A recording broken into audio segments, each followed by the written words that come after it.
Chapter 7. The Respect-Inspiring Sovereign Bodhisattva. The respect-inspiring Sovereign Bodhisattva, who was in the assembly, rose from his seat, prostrated himself with his head at the feet of the Buddha, circled him thrice from the right, bowed down upon his knees, brought together his two palms with crossed fingers, and said, "O world-honored one of great compassion, you have gone into detail concerning the proper attitude and conformity with the nature of enlightenment, so that all bodhisattvas can brighten their bodhi minds, and that, upon hearing the Buddha's perfect words, they can derive great profit therefrom without the aid of practice and usage. World-honored one, this is like a great town having 4 gates, which can be entered from the direction of each comer. Its entrance is, therefore, not through one single gate. Likewise, all bodhisattvas who embellish the Buddha lands do not do so by means of one single expedient method.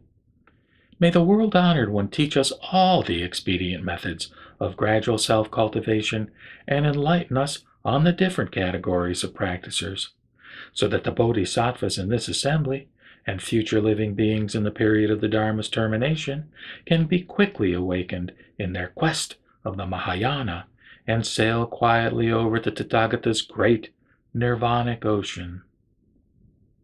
After saying these words, he again made the same prostration and same request for a second and third time. The world-honored one then said to the respect-inspiring Sovereign Bodhisattva, "Excellent, excellent. Virtuous man, it is good that you are able to ask the Tathagata about these expedient methods for the benefit of bodhisattvas here and future living beings in the period of the Dharma's termination. Listen attentively to what I now tell you." The respect-inspiring Sovereign Bodhisattva was filled with joy upon hearing this. He and the assembly kept silent to hear the teaching.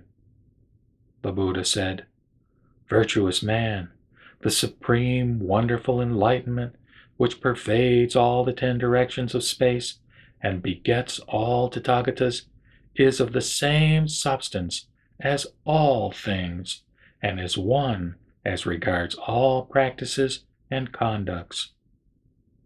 Although accordant expedients are boundless, there are 3 which, by exercising a perfect influence over people of various potentialities, are suitable for all different natures. Virtuous man, if bodhisattvas, after awakening to the pure nature of complete enlightenment, use this pure bodhi mind to concentrate on stillness, they will succeed in stopping all thoughts and in exposing the agitating consciousness. With the appearing wisdom begotten by stillness, both body and mind, which are like foreign dust, will vanish forever. Inwardly, they will feel at ease, because they will experience a lightness of body and mind in this state of stillness, wherein appear the minds of all Tathagatas in the 10 directions of space, like reflections in a mirror. This expedient is called samatha.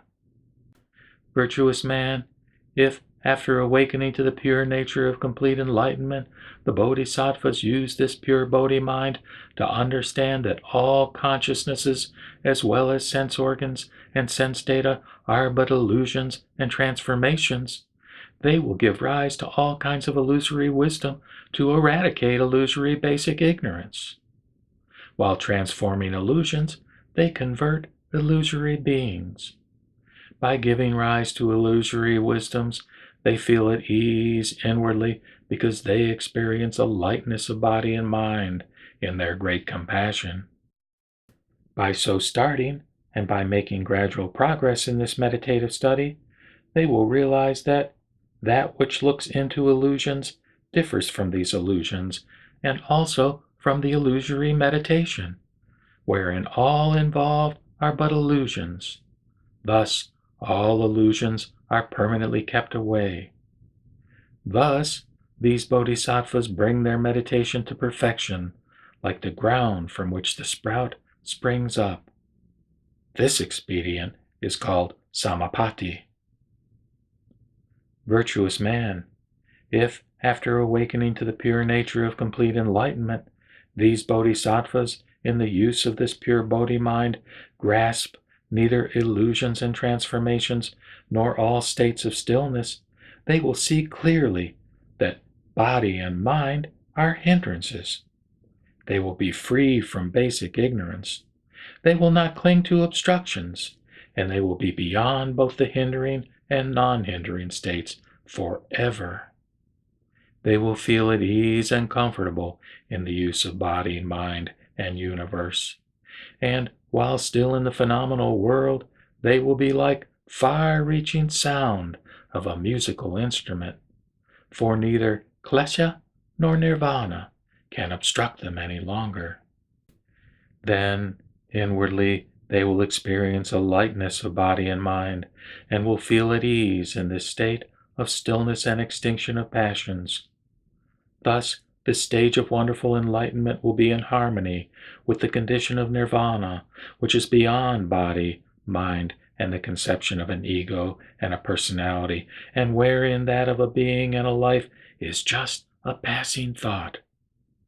This expedient is called dhyana. Virtuous man, these three Dharma doors to enlightenment are in accord with the nature of complete enlightenment. By means of them, the Tathagatas in the 10 directions attain Buddhahood. All expedients, whether similar or different, used by all bodhisattvas in the 10 directions, follow these 3 patterns, and once they succeed in the perfect practice of them, they will attain complete enlightenment.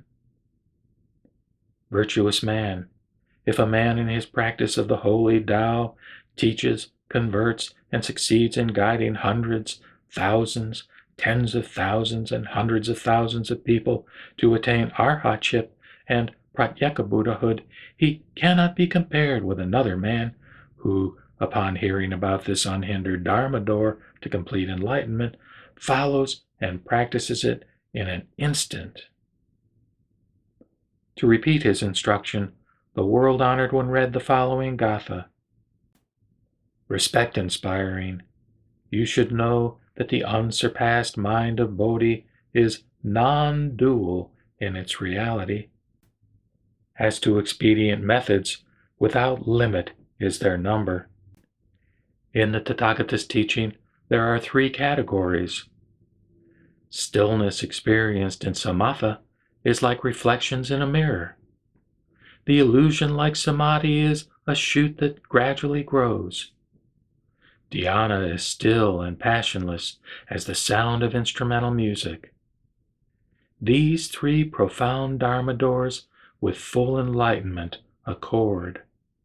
The Tathagatas everywhere and the great bodhisattvas practice them for Buddhahood.